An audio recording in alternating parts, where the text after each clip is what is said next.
In this video, I'll be going into what creatine actually is, how it works in our body, what the research has to say about creatine and creatine supplementation, and the myth and lore that surrounds creatine in social media today.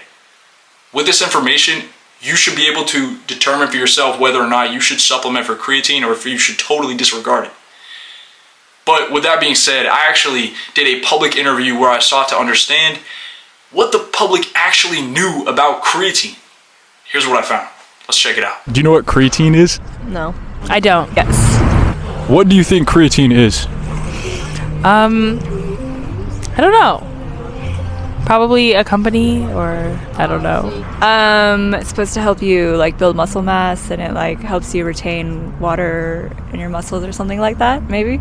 I have no idea. Initial impressions when you hear creatine. I think of muscles. Creatine, is that the stuff that is in your pee?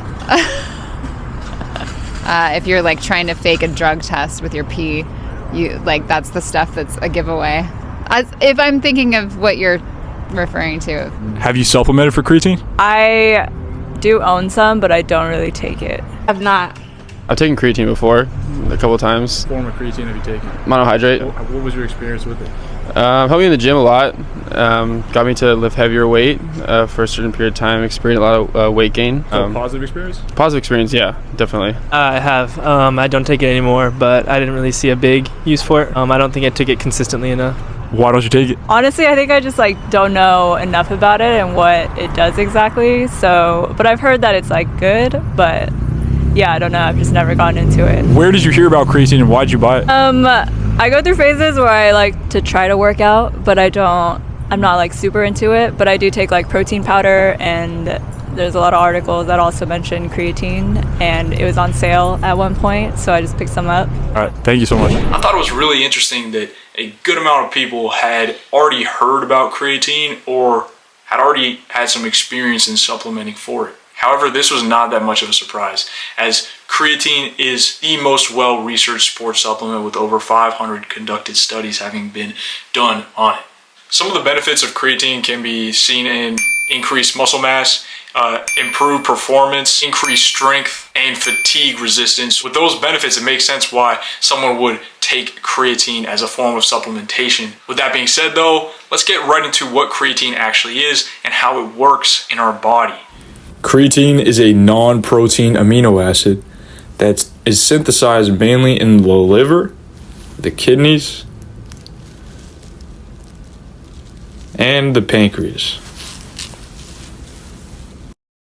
It's in the liver, the kidneys, and the pancreas where the transamination of amino acids, methionine, arginine, and glycine, transamination meaning the transfer of an amino group from one molecule to another, make creatine, which once synthesized is sent through the bloodstream, primarily to skeletal muscle, but also to other tissues with high energy demands, such as the brain. The human body synthesizes approximately 1 gram of creatine per day. So, to have higher concentrations of creatine, we can look to our diet, where we can consume animal products that have approximately 1 to 2 grams of creatine per pound. However, it's at 3 to 5 grams of creatine ingested per day that we start to see the benefits of creatine ingestion. So the easiest way to get that high concentration of creatine is through creatine supplementation.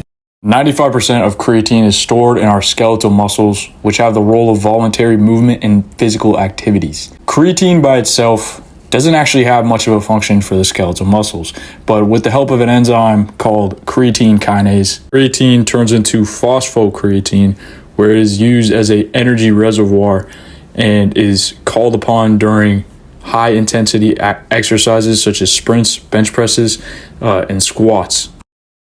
Reservoirs of phosphocreatine turn into ATP, which is a molecule made in the mitochondria of human cells, and it provides our cells with the energy to carry out their various functions. Energy is released when ATP is broken down into ADP, or adenosine diphosphate, and a phosphate, and that energy is used to carry out the function of the cell. When our body performs a high-intensity physical endeavor like a squat, bench press, or sprint, the muscles that contract in that given exercise need immediate energy. However, the production of ATP through the mitochondria is not able to get to the contracting muscles quick enough. To get energy very quickly for high intensity activities, our body uses the ATP-PCr system or the PCR shuttle. The ATP produced in the mitochondria from the oxidative phosphorylation system encounters the mitochondrial creatine kinase. The mitochondrial creatine kinase will then allow for the creatine to become phosphocreatine by taking the leftover phosphate from the ATP that was broken down into ADP and a phosphate. The phosphocreatine created can then get through the mitochondrial membrane faster than ATP into the cytoplasm or sarcoplasm of the cell, where it will encounter creatine kinase again.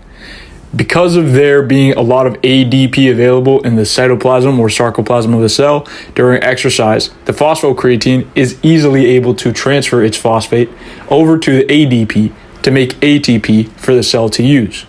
The ATP will then be used by the muscle cells to contract, and the creatine will return to the mitochondria, where this process will then be repeated. By this point in the video, you should understand what creatine actually is and how it works. So let's get into what the research has to say about creatine supplementation and which form of creatine supplementation you should take if you wish to supplement for creatine. Creatine is pretty safe. What I mean by that is creatine is well tolerated by most individuals, and side effects like skeletal muscle cramping, gastrointestinal issues, changes in renal and hepatic laboratory values, and kidney side effects have all been found to be anecdotal because the case studies do not represent well-controlled trials. So no causal relationship between creatine supplementation and these side effects can be established. However, there is a reported increase in body mass that is attributed to the osmotically active creatine. Because it is osmotically active, an increase in creatine will likely increase water retention. In doing so, it'll increase the overall weight and mass of an individual. With many forms of creatine available, like creatine HCl, creatine ethyl ester, and creatine monohydrate, people considering supplementation will ask themselves, which form of creatine should I supplement? The best form of creatine supplementation is creatine monohydrate because it is the most well-researched form of creatine. Other forms of creatine are less researched and are unnecessarily more expensive. But before buying any creatine monohydrate, you should look into specific brands that are safe for you to ingest, as there can be additives put into the supplement in the process of it being made, depending on who you get your creatine monohydrate supplementation from. While I was researching for creatine, I actually ran into a systematic review that's titled Benefits of Creatine Supplementation for Vegetarians Compared to Omnivorous Athletes. And to sum up this systematic review, people who are vegetarians or vegans will likely experience greater benefits than people who are carnivores or omnivores because the omnivores and carnivores are already consuming some creatine while in a lot lesser concentrations than you would if you supplemented for creatine monohydrate. They're still consuming some creatine in the animal products that they're eating. However, for the vegetarians that aren't consuming any animal products and hence no creatine, supplementing for creatine would stand to have a lot more benefits because of the lesser amounts of creatine that they're consuming through their diet. To tell you the truth, before I started researching creatine, I actually was terrified that creatine would cause baldness and hair loss. And the reason I thought this was because on social media, I saw a bunch of videos where some random dude would like have this crazy transformation, but the cost of the crazy transformation was like some 15-year-old kid who lost all of his hair.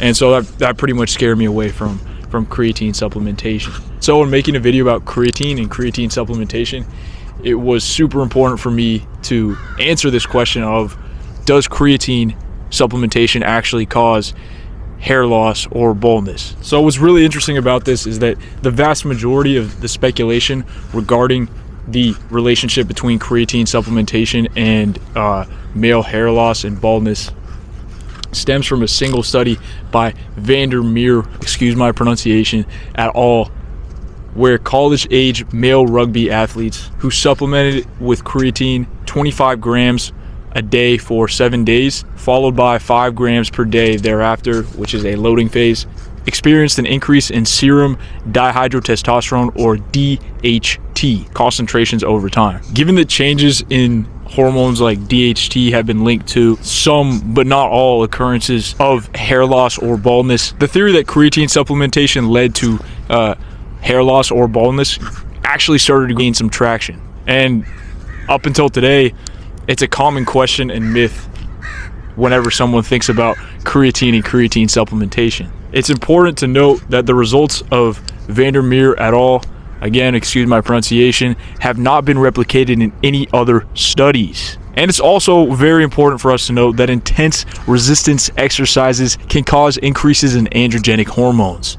If you're still a little bit confused as to what DHT actually is, DHT is a metabolite of testosterone, formed when the enzyme 5-alpha reductase converts free testosterone to DHT. In males, DHT can bind to androgen receptors in susceptible hair follicles, ultimately leading to hair loss. However, in the VanDusseldorp et al., excuse my pronunciation, study, no increase in total testosterone was found in the 16 males who completed the study. Free testosterone was not measured. So to answer the question of does creatine supplementation cause hair loss or baldness, as of right now, we can be the myth busters and say that creatine supplementation does not cause hair loss or baldness, because the current body of evidence does not indicate that the supplementation of creatine increases total testosterone, free testosterone, DHT, and ultimately does not cause hair loss or baldness. Now, there may be some